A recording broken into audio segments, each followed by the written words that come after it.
is the Man in Black. I'm very happy to step over from the soundstage of Suspense to stand in for my fellow scare master of ceremonies, Peter Lorre. Mr. Lorre had to attend a special conclave of the International Association of Witches, Goons, and Creeps, of which he is a charter member. So I am here in his place, opening the doors of the Mystery Playhouse.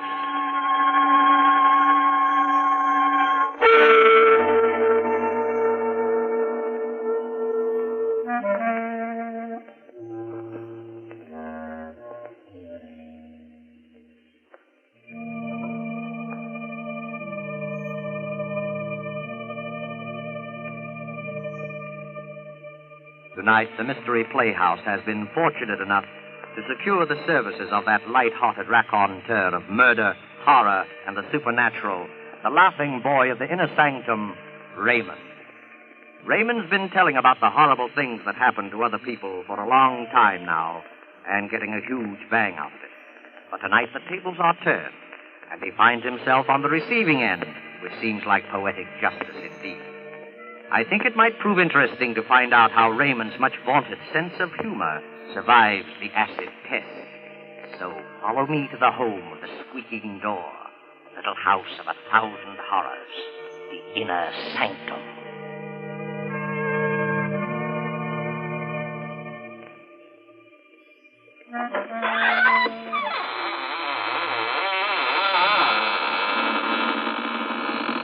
Good evening, friends.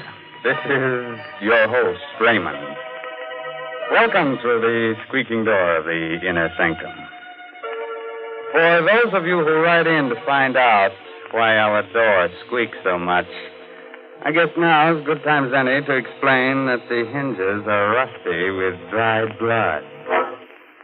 Through that door pass the most beautiful ghouls in the world.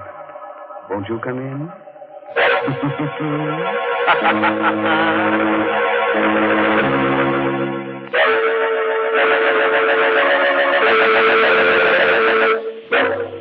Well, friends, are you ready?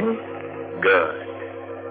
Now remember, if you must scream, do it with your mouth closed, so you won't annoy the rest of your family.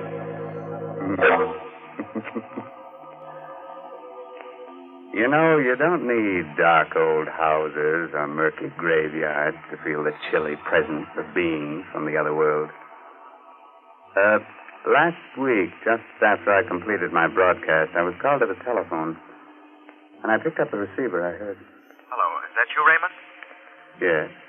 Are you going to be at home tonight? Yes, why do you ask? Because I'm going to drop by. Something I want to ask you about. Try to be alone. Who are you? Don't you remember me? Well, the voice is familiar, but I can't quite place it. I'm Gideon Blake. I'll see you later, Ray. Goodbye. Now, there's nothing unusual about a call like that, except one thing. 10 years ago, my friend Gideon Blake was killed.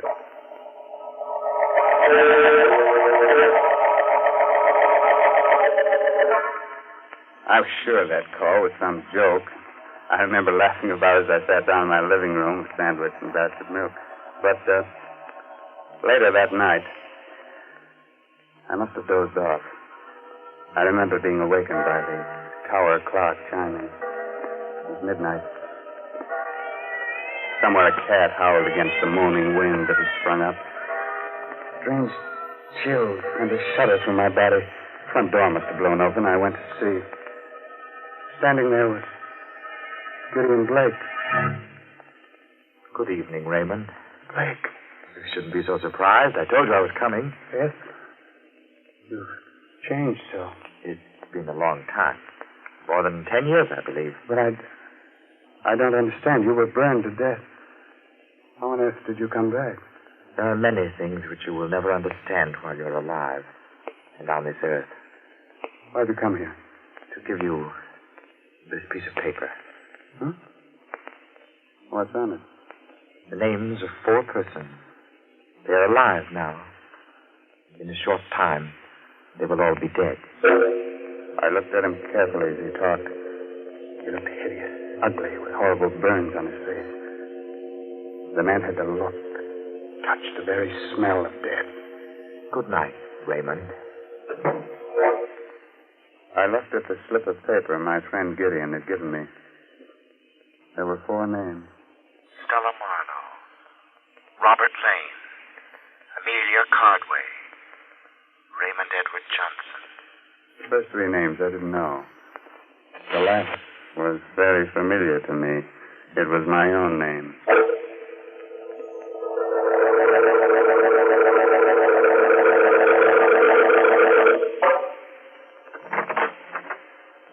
Oh, hello, Raymond. Sit down. Thanks, Inspector Dorr. Cigar? No, thanks. What about that piece of paper I gave you? How'd you get it? I told you. Look, I'm a cop, Raymond. When I believe a story like that one, you can call the little men in the white coat. Oh. No, I'm sorry I bothered you, Inspector. Let's forget it. I can't forget it. Why? Because Blake wrote that note. Are you sure? We checked the handwriting. It's his. So are the fingerprints we found on it. How do you figure it? I don't yet. I am waiting for you I to told tell you me. everything. Hey, wait a minute. Maybe Blake's really alive. He got burned to death 10 years ago. Are you sure? Positive. We checked every angle of his death at that time because we thought he might have been murdered. Murdered? I never heard about that. Oh, Blake was with the department, you remember, working on a homicide case. The Lorre Wilcox case, you remember? Vaguely. We figured someone might have polished him off, but nobody did. It was an accident. Was this Wilcox murder ever solved? Well, no. Maybe those names I gave you had something to do with the Wilcox case. Why don't you check them? I did. None of your names figure. These people never heard of the Wilcox murder. Hey, Inspector. Yeah, what do you want, Gibson? Weren't you interested in some information about a dame named Stella Marlowe? Yeah. She was the first name on that list you gave me, Ray. What about her? I just came through on the ticker. Stella Marlowe was found dead. Murdered.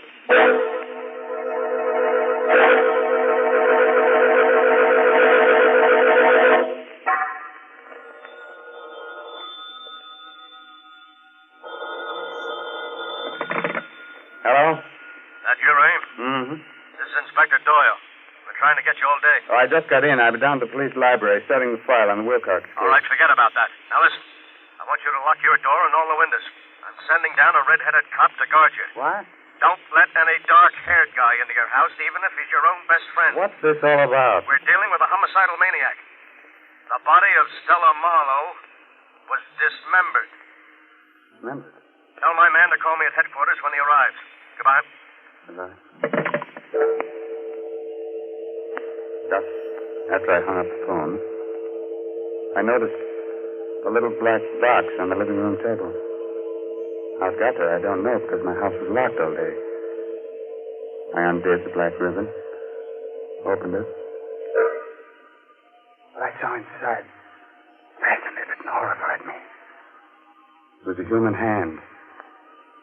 Suddenly a thought clicked in my mind. I recognized something on there.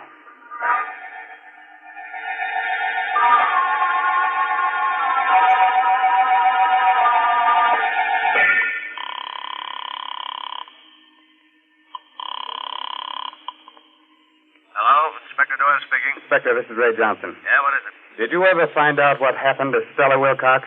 Huh? She's the stepdaughter of the murdered Lorre Wilcox. Why do you want to know? Well, she was suspected of the murder for a time. Listen, will you drop that angle? Will you just answer 1 or 2 questions? Did the killer dismember the whole body in the Stella Marlowe murder? Just the hands. Fine. Did she have on a large diamond ring, the 3rd finger on the left hand? Yes. Her friends say she wore it all the time, but how do you... I've got it here. Someone sent me a hand with a ring on it. What? And get this, there's a name engraved inside the ring. The name is Lorre Wilcox. What? There's a scar on the thumb. There was a scar on the left thumb of Stella Wilcox's print in your file. I took a fingerprint. The prints on the hand and the fingerprints of Stella Wilcox are identical. Are you sure? Yes. Stella Marlowe and Stella Wilcox are the same person. Did you find anything else there? Yes. Black hair on the fingernails. I'm coming down to your place as fast as I can get there. Goodbye. Goodbye. The front door slammed a second after I hung up. I turned around. Coming toward me was a man with jet black hair.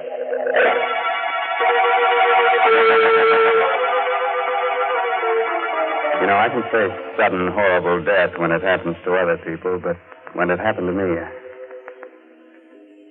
a Well, the man with the jet black hair looked quietly at me and said, I'm Robert Lane. You're Raymond Edward Johnson, I believe? yes. Inspector Doyle spoke to me about you. Can I sit down? What do you make of all this? I don't know what to make of it. You heard what happened to Stella Marlowe? Yes.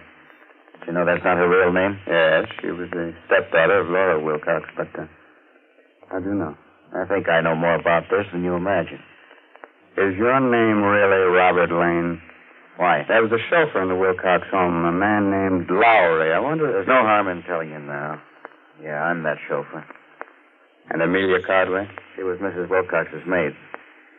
Now, Johnson, the murder of Stella didn't come exactly as a surprise to me. Why?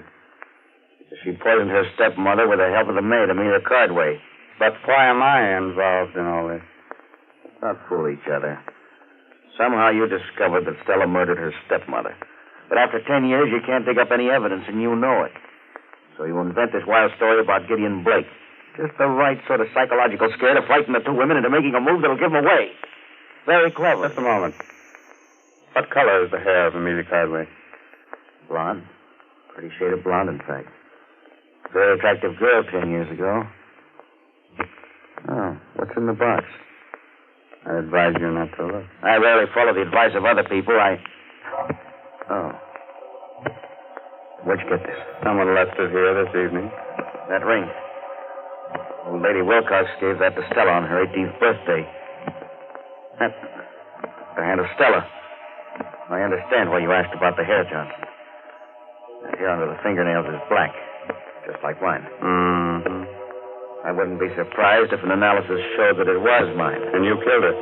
The point is that I don't intend to give up my life to amuse you and your little crime hobby. What do you mean? You're going to learn about crime, Raymond, through a direct personal experience. I'm going to kill you. Let go of me,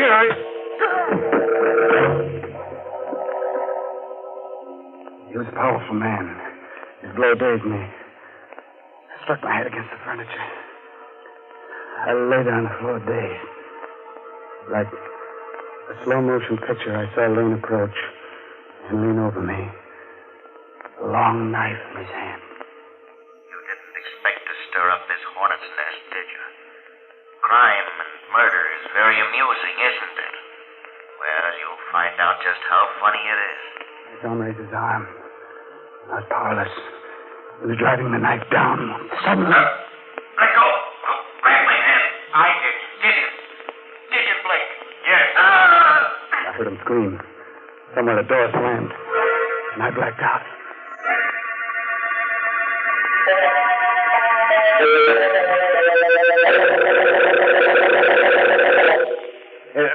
Here, get up, right? There you are. You're okay now. Come on, get up. Inspector Doyle. Hey, what happened here? We found you on the floor, out like a light. It was Lane, the Wilcox chauffeur. He tried to kill me. Lane? Lane's dead. There's the body. Huh? Did you kill him, Ray? No. Where does Amelia Cardway live? A few miles from here. Why? We've got to get over there right away. She killed the old lady, and she might have killed Stella, too.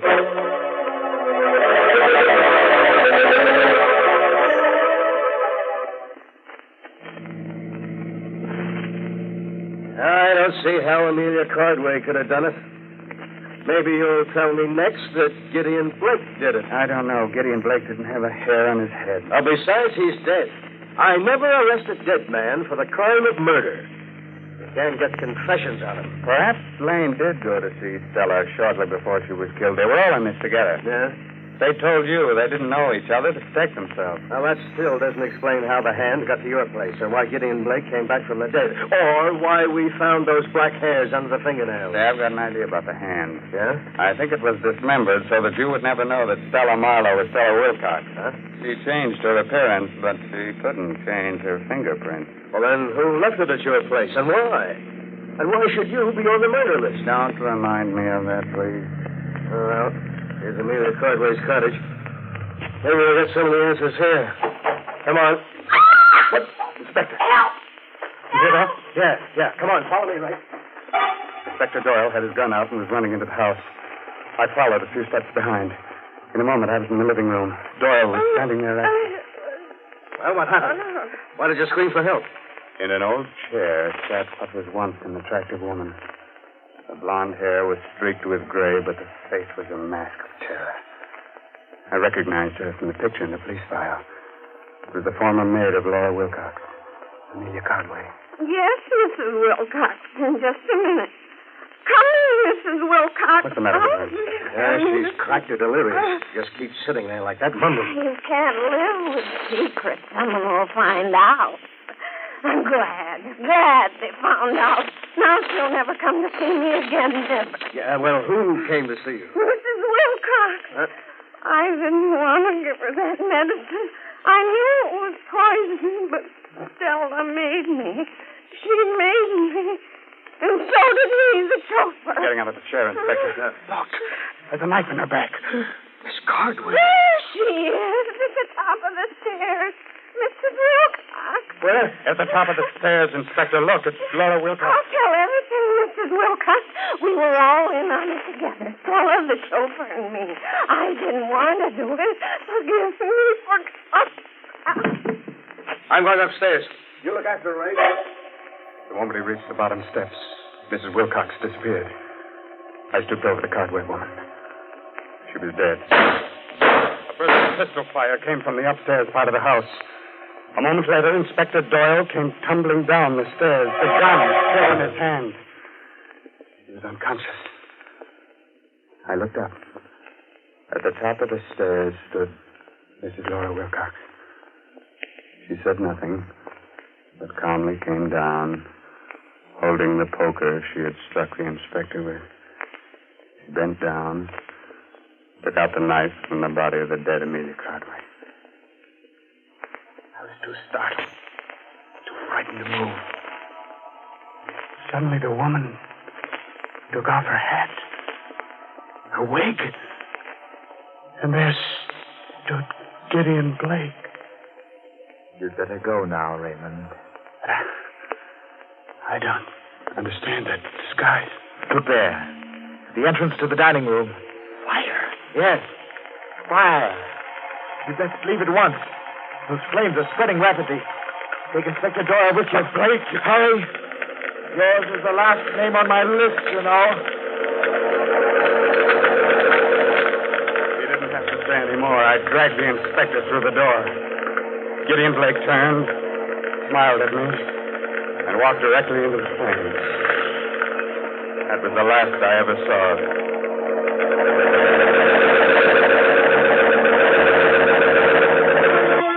I found the missing pieces of the jigsaw puzzle. Hmm? Laura Wilcox was a twin sister of Gideon Blake. We dug up the birth records. Mm-hmm. So that's why she looked so familiar. And that's why he murdered the three people.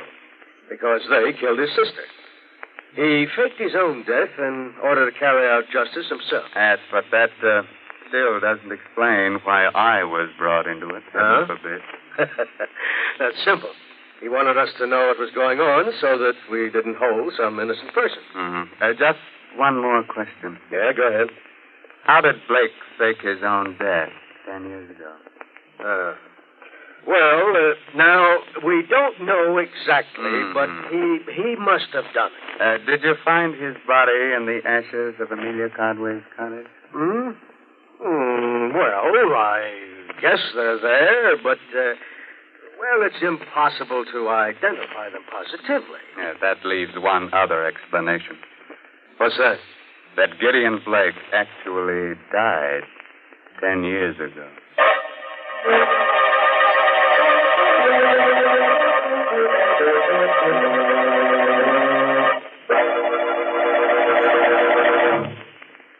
A word of advice, naturally.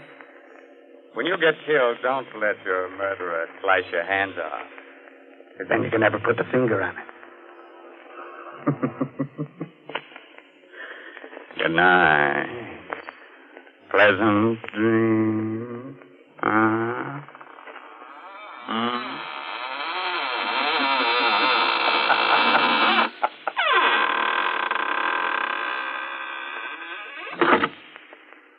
You have been listening to an Inner Sanctum Mystery starring Raymond Edward Johnson.